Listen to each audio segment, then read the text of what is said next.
السلام عليكم ومرحبا بكم في قناتكم هوميد ويز ام ريان.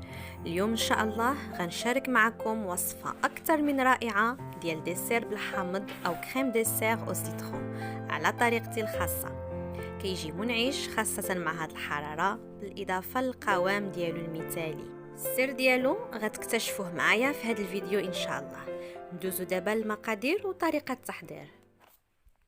غنحتاجو 500 ملل من الحليب، واحد صفار البيضه، واحد اليوغورت ديال الفاني، عصير 2 حامضات، وريقه ونص ديال الجيلاتين، 3 المعالق كبار د السكر، 10 غرام ديال الزبده، و25 غرام د المايزينا. اول حاجه كنبداو بها هي نعملو الجيلاتين ترطب في الماء بارد ونخليوها على جنب حتى نحتاجوها. غنجيبوا واحد الكاسرول ونعملوا فيها السكر والصفار د البيضه وغنطربوهم حتى يولي لنا اللون ديال الخليط فاتح. تقدروا تزيدوا واحد نقيطه د الماء اذا ما بغاش يتجمع لكم الخليط. من بعد غنزيدوا المايزينا وندمجوها مع الخليط ديالنا. المرحله الاولى اذا لاحظتوا بحال اللي كنوجدوا اون كريم باتيسيير، ولكن غنضيفوا لها مكونات اخرى اللي غتعطي نتيجه مختلفه تماما. غنزيد قبيصه د الملح على الخليط اللي وجدنا باش تخرج لينا مزيان ديك النكهات ديال الفاني والحامض. وغنبدا نزيد الحليب اللي سخنت من قبل شويه بشويه وانا كنحرك. وضروري ندوزو واحد سباتول في القاع والجوانب ديال الكاسرول باش ما يتحرقش ديك الخليط اللي كيبقى لاصق تما.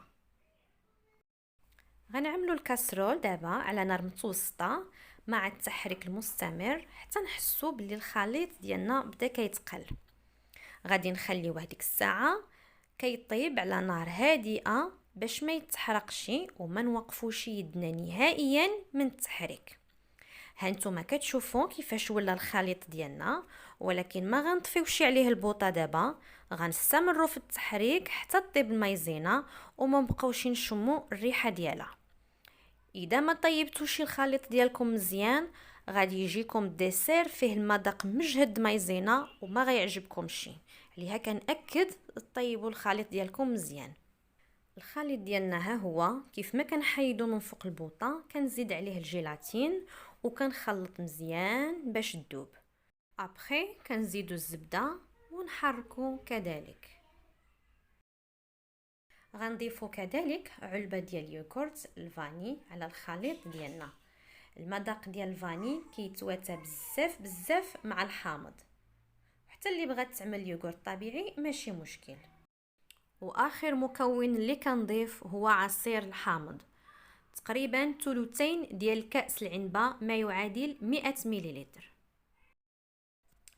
اكيد غتكونوا لاحظتوا الفرق ديال هاد البريباراسيون اللي كتشوفوا في الصوره مع اللي سبقنا وحضرنا، لان هذه اللي كتشوفوا معايا دابا زدت لها ملون طبيعي موجود في كل منزل اللي هو الخرقوم البلدي.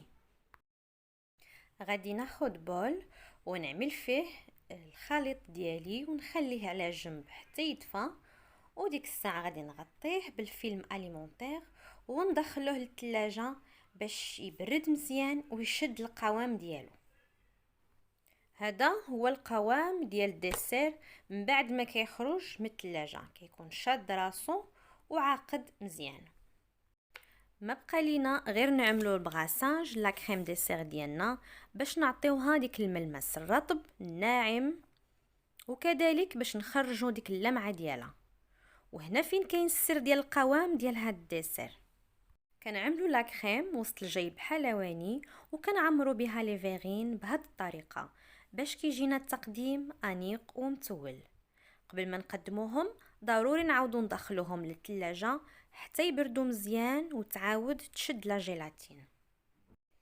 انا مأكده اللي غادي يجربها غيولي مدمن عليها. ايوا تبرعوا لي مع راسكم هاد الصيف ومازال الخير ما جي ان شاء الله. غير هو ما تنساوش تشجعوا القناه باللايكات والتعليقات ديالكم وكذلك بالاشتراك في القناه باش تكبر وتستمر ان شاء الله. وشكرا على حسن المشاهده والى فيديو جديد بحول الله.